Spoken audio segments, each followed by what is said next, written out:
called confidence intervals.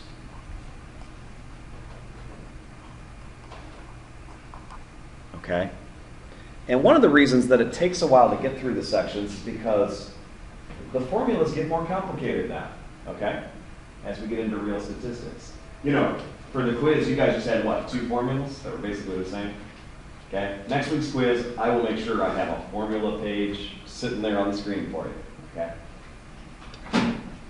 But what is a confidence interval? Well, it's a way of estimating. What we're going to learn to do today is we're going to learn how to estimate a parameter. The goal is estimating a parameter. Now wait, there's a vocab word. You guys should all know what this is. So I'd like you to talk to someone next to you for 20 seconds and make sure that you both know what that word means and what a similar word is. Here we go. So how do I use statistics to say something about a parameter? That's what I'm going to try and get across today. Ready? So here's a few things going on. Estimating. So today, when we cover section 2, we're going to estimate one particular kind of parameter that we haven't really done much with yet. A population proportion. What do I mean by a population proportion? Well, here's an example in the book. Well, here's a lot of examples, but let's go to your chapter problem. I like the chapter problem. Ready? This book, again, was the 11th edition. And here's a poll that went out. Do you know what Twitter is? Now, it says the Pew Research Center, and that's a reputable research firm. They use sound statistical techniques on their surveys. They conducted a survey of 1,007 U.S. adults and found that 85% of those surveyed know what Twitter is. Now, by the way, that's interesting. How many know what Twitter is? Raise your hand. I just did a convenience sample and I got about 100%. Pretty close. Our results are better. And actually, I told you guys that we're always coming with new editions of this book. I think the newer edition of this book, if they did the same poll, I think that result would be higher. You know why? President Trump. I mean, people that never knew what a tweet was see it in the news now. So I think that would go up just because of him. But anyways, this comes out, and it says, you read the second paragraph. Currently, there are 241 million and some adults in the U.S. Okay? A lot of adults. And this poll was of 1,007 people. So do you think our result says anything about the population? Well, if you believe in the power of statistics, you're going to say, yes, it does. It does say something, provided that we have a simple, random sample. Now, if I just grab, when I surveyed you guys and said, who knows about Twitter, that's not a good way of sampling. That result won't work. But Pew Research Center does better things than that. Okay? So here's good questions that we want to answer. How big of a sample size do you need to get good results? How close to this result of 85% is the true proportion? By the way, just a quick show of hands. Do you guys think that the true proportion of people in America that know what Twitter is, do you think it's greater than 85%, less than 85%, or about the same? Who thinks it would be greater than 85%? Who thinks it would be less than 85%? Who thinks it would be about the same? and who has no idea? Right? Hopefully by the end of this chapter, we're going to be able to answer questions like, what can this poll tell us? And what can it not tell us? And how big should a sample size be if we want to get meaningful results? Okay? So that's what this is all about. So, the first kind of estimate we're going to learn about is called a point estimate. So a point estimate is a single value, they call it, or a point, right, used to approximate a population parameter, okay? So in our example here, okay, the parameter I'm going after, okay,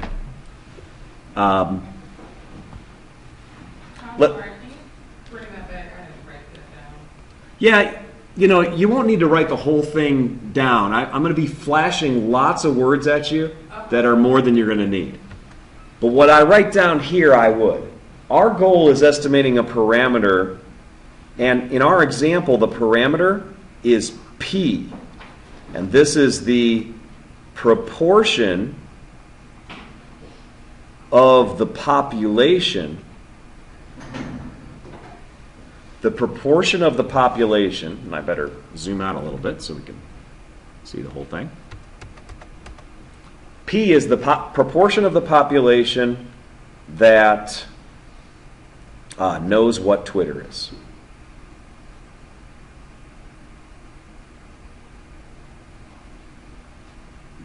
Okay? P is unknown. It's a parameter. Okay? But we also have a statistic. The statistic I have, now you know how, that's funny, we used to always use Greek letters for parameters, and we would use regular old letters for our statistics, right? Well, here, I'm just using a regular letter for the parameter, my proportion, right? I don't know what P is, right? But my statistic is P hat is equal to 0.85. Actually, I guess I have something else I know. I know N is equal to what? 1,007. We surveyed 1,007 people. So P hat, right, when I say this is 0.85, this is what you might call a point estimate of P. Guys, this should be a lowercase p. I don't know if I made that clear. Capital P we've already used. It stands for probability. Okay? So P hat is my point estimate of P.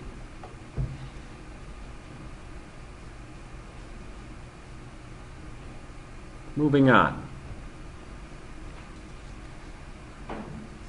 Now, the sample proportion P hat is the best point estimate of the population P. Population proportion P. So I guess, on my notes, what would I write? Not only is this the point estimate of the P, it is the best point estimate of P. It's the best we could do. By the way, how do you get P hat? Okay, what you do is it's pretty simple. You take your survey, okay? The formula is X over N, where X is the number that know what Twitter is.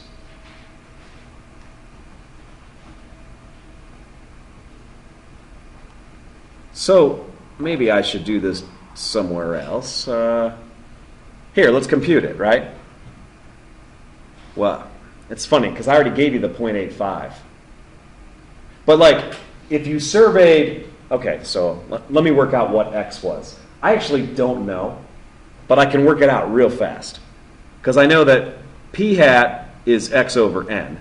And I know what P hat was. It was 0.85 equals X over 1,007.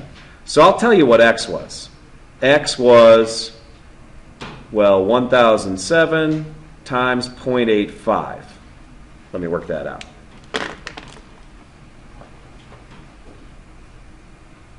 So it's funny because I'm kind of going backwards here, right?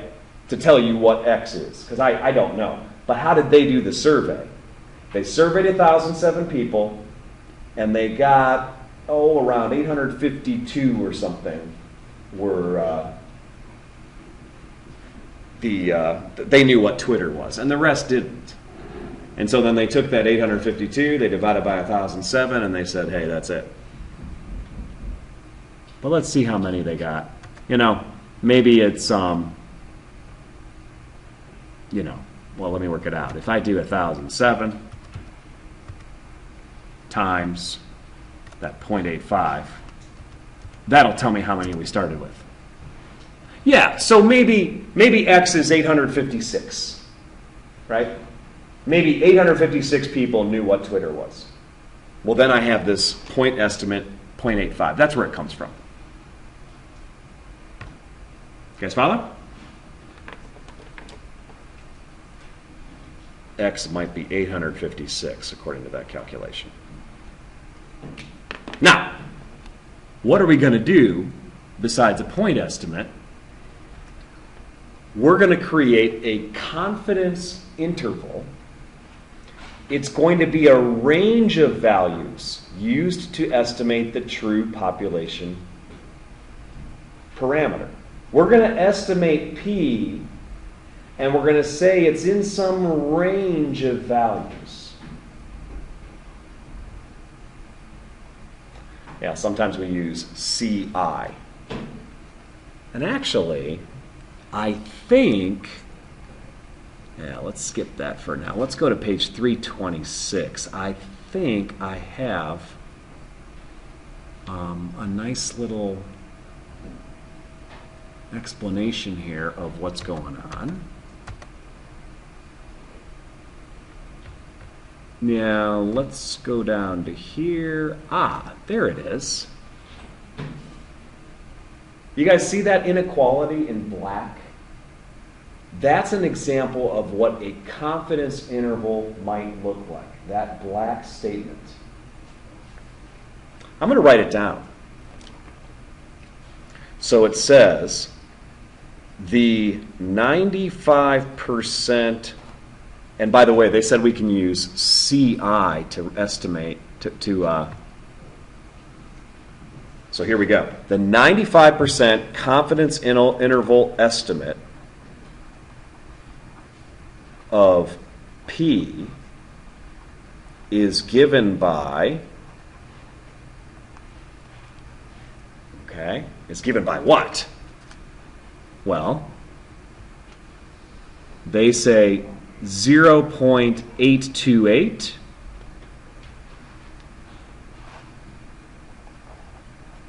is less than P, and that's less than 0.872. That's what they say. Now, how did they get it? That we have to show you how to compute, okay? But I want to point out maybe one more thing here.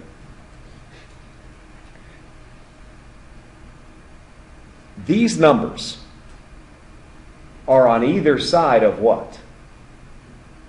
P. Of P. As a matter of fact, if you think about it, the way that these confidence intervals always work is the following. P is here. It's going to be between two numbers. It's going to be between P plus E and P minus E. Where E, this is a number we're going to compute, and it is called the margin of error. Okay, the margin of error. So that's vocabulary word. By the way, is anyone able to see what the margin of error is for this particular example? Because we know what, I'm sorry, one mistake. One mistake. Let me fix it before we leave. This isn't P, This is p hat. P hat. And we know what p hat is, right? What's p hat for us? I wrote it up above because it's our statistic. Yeah, it's our point estimate. And what did we get for this particular survey? 85%, right? But notice that this is 0.872 instead of 0.85. So you can actually probably figure out what the margin of error is. We'll talk more about this on Monday. At least this gives you kind of an opening. I'd suggest doing some reading over the weekend of Chapter 7, but as far as starting the problems, I would suggest waiting until after Monday's lesson. Okay? Have a good weekend, guys. Yeah. Okay. She said she didn't understand why P is in the middle of the confidence interval. Let's be very clear about what the difference is between P and P hat. Do you guys remember the difference between P and P hat? Yes, that's one thing. P hat is an estimate of what? What are you trying to estimate? We're trying to estimate P. That's right. P is the parameter. Does anyone know what percentage of Americans know what Twitter is? Well, the answer is no. Nobody knows for sure. We can guess. And by doing this survey, we're saying about 85%. But could it be more? Could it be less? What this is saying is that we think P is somewhere between 0.828 and 0.872. That's what we think. Do you understand that? Laura, I'm asking you, do you understand that? Yeah. Okay, so we're trying to catch P, and we think it's somewhere in this net. Are you guys with me on this? Okay? And I'm confident that we're going to catch it somewhere in this net. Am I sure? No, but I'm pretty confident. How confident? I am 95% confident that it's somewhere in this range. Now, I still have to say what that means, and I'm getting to that. That's in the book. What if I want to be more confident that I catch the true parameter? You know what I'm going to do? I'm going to make my net bigger. If I make my net bigger, I'll be more confident that I'm really going to catch the true range. Are you guys with me? Cool. Now let me say something about that. How do we get the net in the first place? Well, that's what you guys were just telling me. You were telling me that P hat, we said, is 0.85, right? Another way that people sometimes write this, sometimes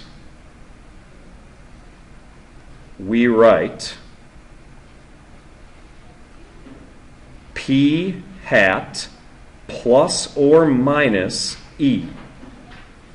Have you guys ever seen that plus or minus symbol before? Sure, probably in an algebra class, quadratic formula, right? But here is what it really means. It means plus E or minus E, right? So let me write it that way. You guys, what's P hat we said? 0.85. Let me write that down. So this is 0.85 plus or minus how much? Did anyone get what E is, the margin of error? 0.022. Yes, 0.022. How'd you get that? We didn't show you yet.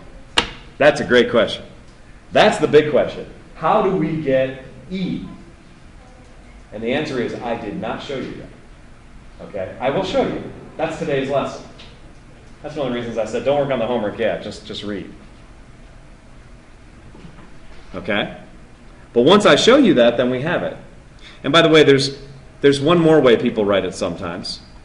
One more way that people will write it is they'll write 0.828, comma, 0.872, and they might put brackets or parentheses or something like that. I think usually we're going to either write it like this or like this. Okay, that's the two ways I think we're going to write it the most. But you might see this also. There's a lot of ways people write confidence intervals, and so we just want you to understand a confidence interval is a range, and we think that the parameters is there.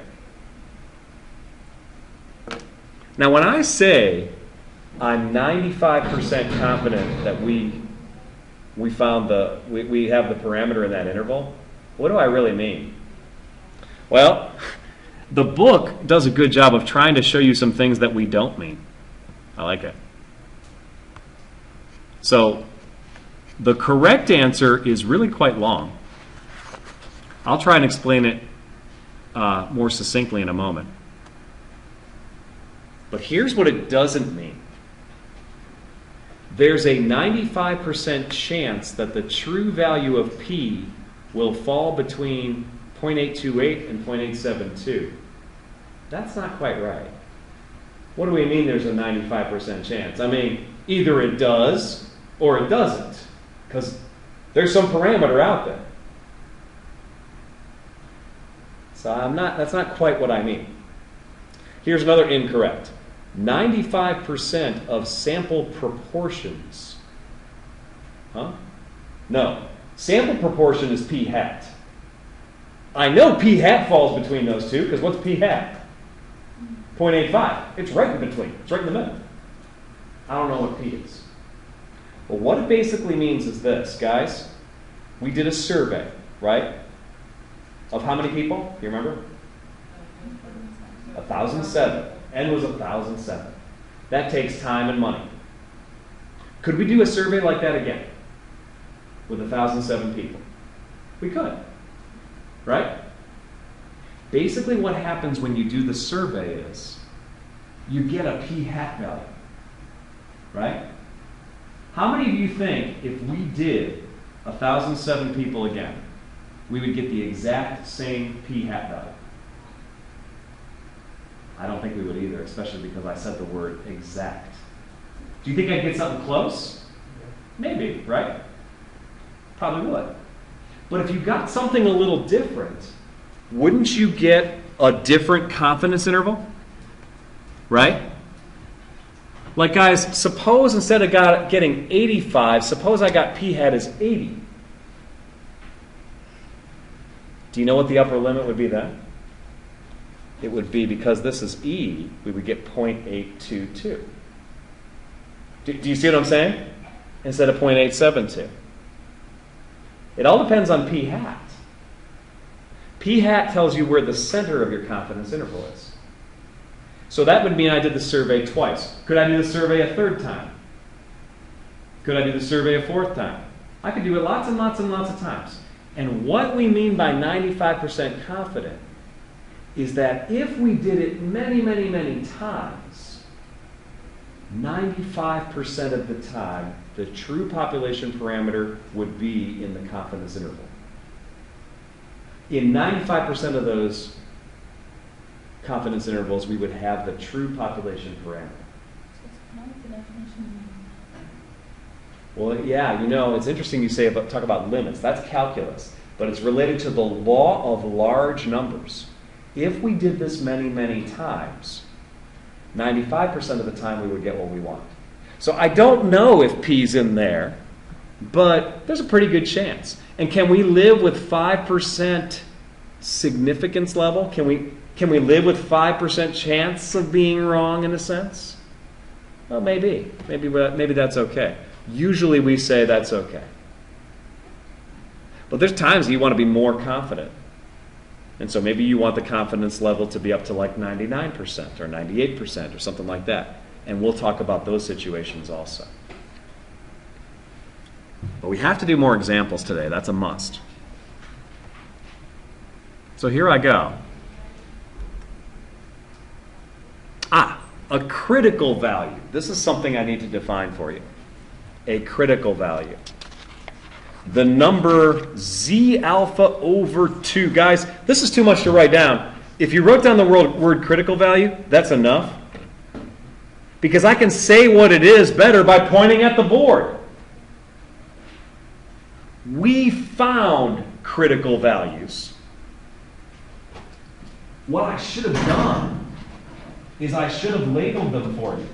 This is Z alpha over 2, where alpha is 0.05. Z alpha over 2. A critical value is a z-score. Please understand that. Let me write that down. Here we go. A critical value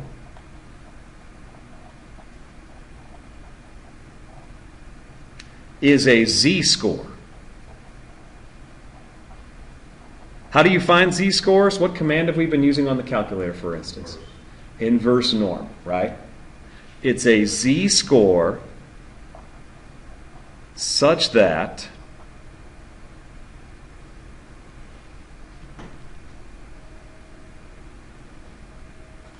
we have this picture. Here I go. Here I go. Doot, doot, doot, doot, doot, doot. So here's z alpha over 2, and here's negative z alpha over 2. In here, this is my confidence level. And then over here and over here, these are called the critical regions. The critical regions. Okay? So a critical value is a z-score such that we have this picture. And we just had it on the quiz, right? The confidence level was what on the quiz? Yeah, 0.95. And you guys worked out for me, that meant that the significance level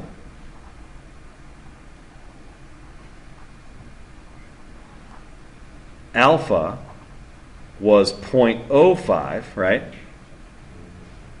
But then z alpha over 2, the reason we say z alpha over 2 is because what happens is you take that 0.05 and we know it gets split up into 0.025 here and 0.025 there. And so that z-score, it ended up being 1.96. That's right. It was 1.96.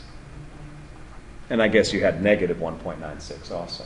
But we need the z-score if we want to compute. We're going to need that z-score if we want to compute the margin of error. I think I should show you guys the formula pages on the in the book as well. You guys know that pull-out card some of you have. I'm going to flip to that myself. Where is it? Because I remember on your quiz on Friday, we only had 2 formulas to deal with, right? Well, it's a different story on the Chapter 7 quiz. Chapter 7 is nice because there's only 2 sections that we're going to cover. But wait till you see the number of formulas. There's a lot. So some of this is just going to be a little bit of getting used to. Oh, come on, machine. Don't slow me down. So remember, some of you guys have been using these z-scores. But in general, I showed you that normal CDF is just easier, and inverse norm is easier than trying to go from these tables. This is kind of like the old way. When I learned stats, this is what you had to do. You had to sit there and work your way across the tables. They still include them. All right, but where are we? After the tables, we get here. Now, check this out, guys. I should zoom in, because Chapter 6 was small, but Chapter 7, I'll zoom in one more. Look at all this. We have all that and all that. So these 2 boxes right here. There's a lot. Okay. And what have I covered so far? Well, I guess right up here. See this? We're trying to capture P, and I gave you this formula, right? What does E stand for again? A little bit more than just error. It's called the margin of error. Yes, the margin of error. It is the margin of error. What does the margin of error have to equal in this case? It is Z alpha over 2 times the square root of P hat Q hat over N. Well, I want to show you how to use this formula. It looks bad, but it's not as bad as you think. Matter of fact, let's go there now, and let's compute the margin of error. So I'll write down the formula and I'll use it. In our example, E equals Z alpha over 2 times the square root of P hat Q hat divided by N.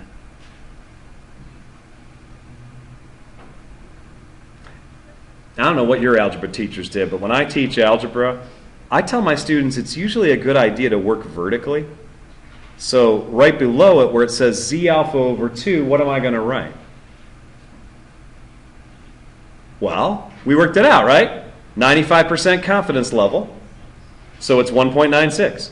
1.96 times the square root of. Do we know what our P hat is? We do, right? What's P hat?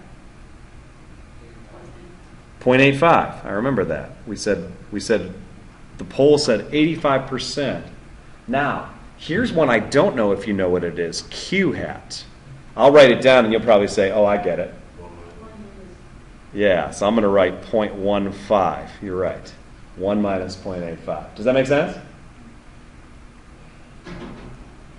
John's squinting. He wants me to go a little bit bigger here, right? Is that better? Okay. And then over N, do you guys remember what N was for our example? Yeah, 1007. So guys, we want to take the calculator out and we want to compute this and see where that goes. See if you can do it.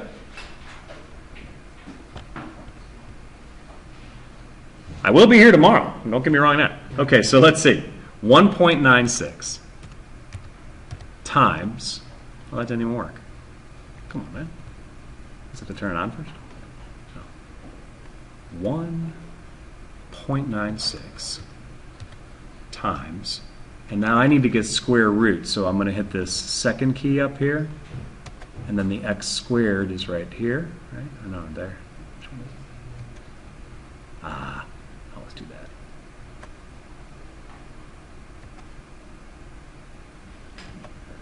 Yeah, you guys are faster than I am at this point.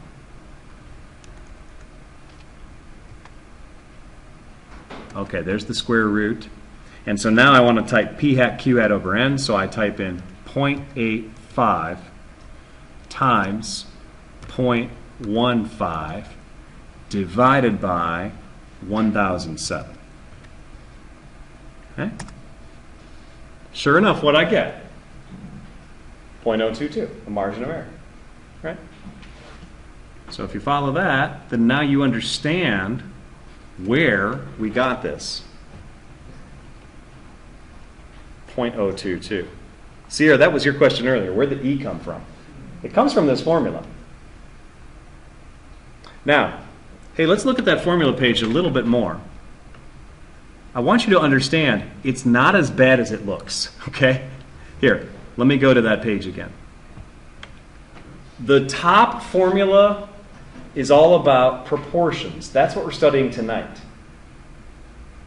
Now, sometimes we're going to want to estimate something else. Like if you look at the second set of formulas, do you see what we're estimating in the second set of formulas here? What's that mu? Remember this? What's this mu thing mean? The mean. What do you think is going to be the best point estimate of the mean? Well, it's x bar, the sample mean. So we'll do x bar plus E or x bar minus E. But you find this E a little differently, and we'll talk about this tomorrow. I'm not ready for that today. You can also estimate the variance or the standard deviation. But I'll be honest with you guys. I feel like for Chapter 7, 2 sections is enough.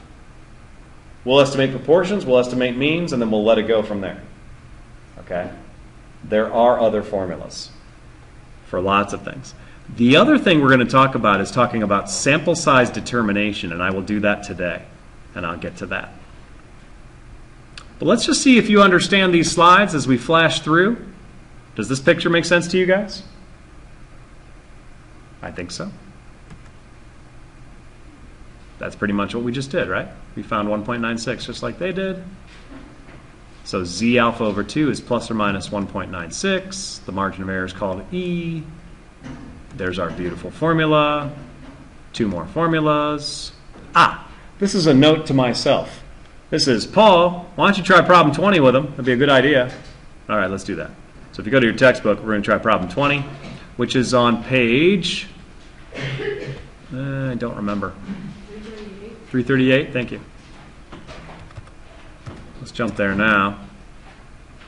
And so at the bottom of page 338, oh, no, it's page 339 in this book. Oh, yeah, good old Mendel. See, I don't know if I told you guys, as an undergraduate in college, for my first 2 years, I was a biology major. So I took a lot of math on the side. So some of you guys know, I know some of you guys are going health science way, but I had to take physiology, and I took genetics, and I took two bio classes. So I had a good thing going. So I have fond memories of learning about Mendel, who was both a biologist and a mathematician, and actually a monk, I think. He was also a monk. But while he was doing all of his studies, he basically invented the subject of genetics, you could argue. So how's this work? Here, I'll share with you what I learned in college about genetics, about Mendel, right? So he said, hey guys, I figured out how genetics works, right? He figured out that green is dominant over yellow. So basically, sometimes what happens is you'll have these plants that have a green dominant, and then for some reason the little one, we used to write little g for yellow. That's how the geneticists did it. And so what happens is when you get offspring from this type of plant, you could either get a big G or a little g, a big G or a little g. Okay? And so here's your 4 possibilities, right? So if you get big G, guess what color? Green. If you get big G, little g, you're green. Because green is dominant trait. Big G, little g, or even if you get little g, big G, either one. The only way to get yellow would be little g, little g. And this is basically what Mendel figured out, is that he thought that this model that I learned in bio class is probably what's going on. Now, why did he think that? What inspired him to come up with this crazy thing to talk about dominant and recessive genes? The reason is the theory would say, his theory says that yellow is going to happen what percentage of the time? 25% of the time, right? And green would be 75% of the time. That's what the theory says. Right? Well, now look at problem 20. Here's his actual data, his famous experiments. One sample of offspring consisted of 428 green peas and 152 yellow peas. Find a 95% confidence interval of the percentage of yellow peas. Right? Guys, the theory says that yellow should be 25%. That's the theory. Now, what did he actually get? Well, he got 152 yellow and 428 green, right? So, let's do it. Problem 20. Oh, I just lost it. I got to write that down. 152 yellow and 428 green. So how do you compute p hat? And again, p hat is going to be the proportion, the sample proportion of yellow. Well, that's pretty simple, right? What do you do? Well, yeah, you're right. We know that the formula for p hat is always x over n. So when you say divide by the whole, you're saying we should take the 152, but what do we divide by? Not 428, right? I guess it'd be 580, right? Do you see that? Dylan's saying you have to divide by the total. Does that make sense to you guys? All right, what's that equal? 152 over 580. I can do that very quickly. Is it 25%? Okay, it's a little bit over. Does this prove that Mendel's theory is wrong? Does it prove it's right? I don't know. It doesn't prove either of those things, right? Hey guys, what if when Mendel did his experiment, he got 50%? Would that prove that his theory is wrong? Yeah. At least it would make him question his theory. Are you with me? So 26%, that's okay. But if you got 50%, you'd say, wait a minute, Mendel. You got it all wrong about genetics. You guys see what I'm saying? Now here's another question. What if it was 45%? Well, it depends on something. And when we talk about confidence levels, that's partly tied into how much is it that you could be off before we start questioning the whole theory, right? Maybe 26% is okay. Maybe 45% is not. What about 30%? You see what I'm saying? This is a challenging question. Okay, anyways, what did we say this was? 0.26. I want to go a couple more decimals. 2620. Okay, so that's my p hat. So now, if I want to, because what the problem says is, hey guys, let's construct a 95% confidence interval estimate. Well, we should know how to do that now. Should I turn you loose, or do you want to see me do it?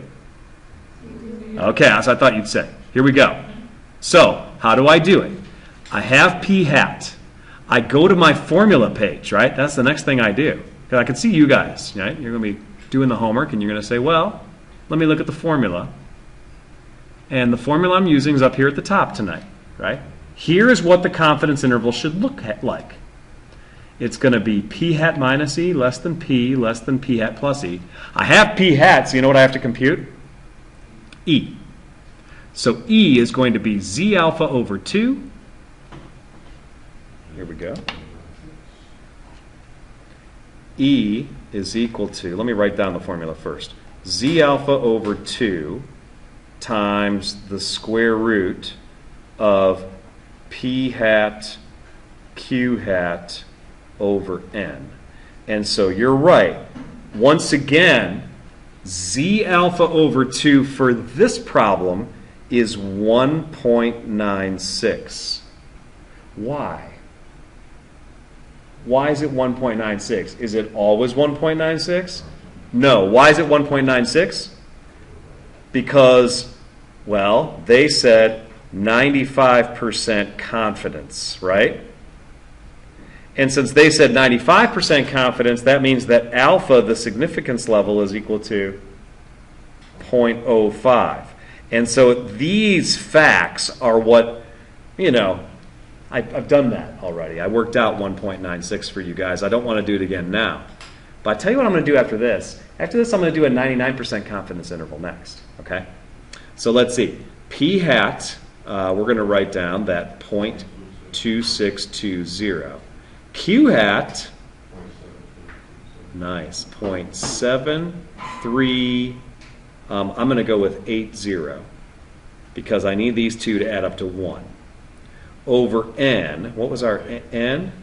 Yeah, it's 580. We worked that out. 580. Okay. And so let me use the calculator and work that out. And then we'll go from there. Let's see. We have 1.96 times second square root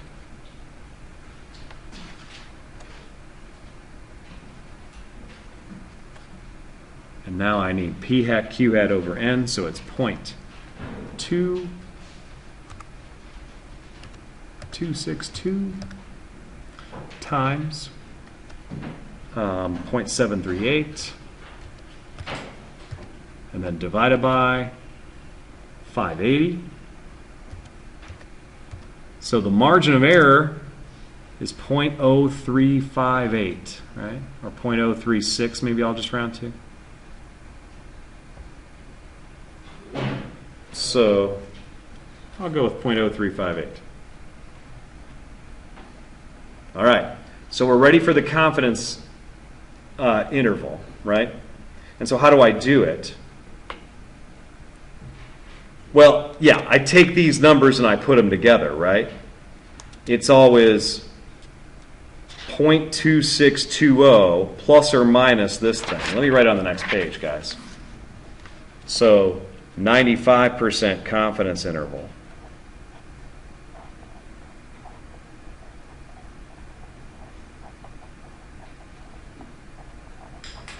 So we have, let's see, it was 0.2620 minus the 0.0358. Let me put this on the screen again. Right? That's going to be less than P, and that's less than 0.2620 plus 0.0358. And so now it's just a matter of a little bit of math here. I know that P is going to be between, let me do the upper one first, that's a little easier. So it's 0.29, oh, I lost it. That's 2620, so it'd be 0.2978. And then 0.2620 minus this, so it's going to be 0.2272. Right? So P is between these values. Okay. Any questions so far? Yes? Where do you get the 0.738 from? 0.738. I don't see that. Previous page? Oh, yeah. I must have put that on the wrong thing. Oh, yeah. That's a good question. You're talking about Q hat. Yeah. How do you get Q hat? That's a good question. Yeah, you have to do 1 minus P. Q hat is always 1 minus P hat. So let me show you on the calculator, right? We had 0.2620 already. So if I do 1 minus 0.2620, that's where the 0.738 comes from. Okay. Okay? Q hat is always 1 minus P hat. Any other questions on that part? Can you go back to where you say that the P hat minus P? Yeah, let me do that again. I'll do it on the calculator to be sure. 0.262 minus, we had 0.0358. So I'm getting that the lower bound is 0.2262. Right? Yeah, you wrote it wrong. Oh, yeah, I That's did. why I was confused. No, it sounds like you were correct. I was confused. Okay. I didn't carry, right? Okay, so here we go. Let's try that again. It was 0.2262 less than P less than, and what did we get for this one? 0.2978, is that correct? Let's check it. Here we go. I'll go back to the calculator. So what do I want? I want the same thing, but I don't want a minus sign. I want what? Plus. Let me change that minus to a plus. I'll just hit second entry, go on top of it. Put the plus sign. 2978. That's what I have. Okay? So 0.2262 is the lower bound of the confidence interval, and 0.2978 is the upper bound of the confidence interval. Good. Good questions. You guys follow? Part B. Part B of this problem says, where'd it go? Here. Based on the theory of genetics, Mendel expected the 25% would be. Okay. Given that the percentage is not 25%, do the results contradict Mendel's theory? Why or why not? Well, the answer is no. This is okay, because if you look at our confidence interval, right, is 25% somewhere in the confidence interval? Yes. Are you guys with me? You can't have 30. What's that? You can't have 30. This wouldn't capture 30. That's right. This wouldn't capture 30. Hey guys, am I sure that the true value of P is in there? No. We said I have 95% confidence, right? What if I say I want to be more confident? I want to be 99% confident, right? Let's do that. Let's try it again. Let's do a 99% confidence interval.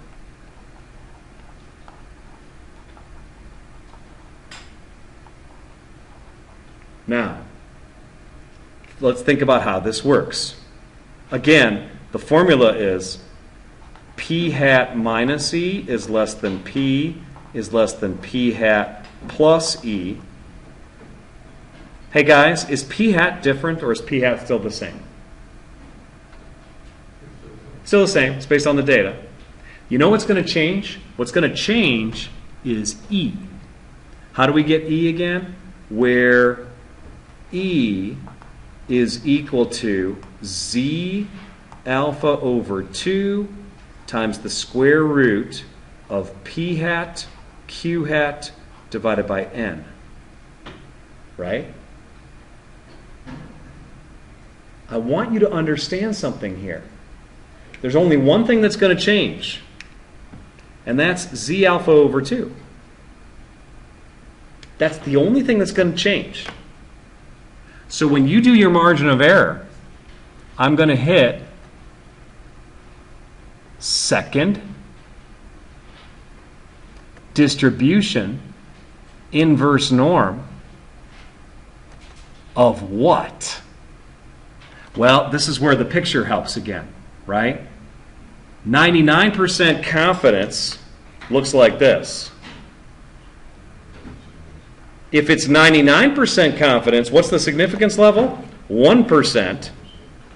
And so what I'm going to put over here is 0.005 and 0.005. And so you might do 0.995 to get that Z value. That's Z alpha over 2. It'd be 2.576. And so I guess what I'll tell you, and we'll finish because we're out of time, but what I will show you next time is that's what changes. You would put the 2.56 in here, everything else is the same, and you get a different confidence interval. Okay. But you have enough now. You should be able to start the section 2 homework for sure.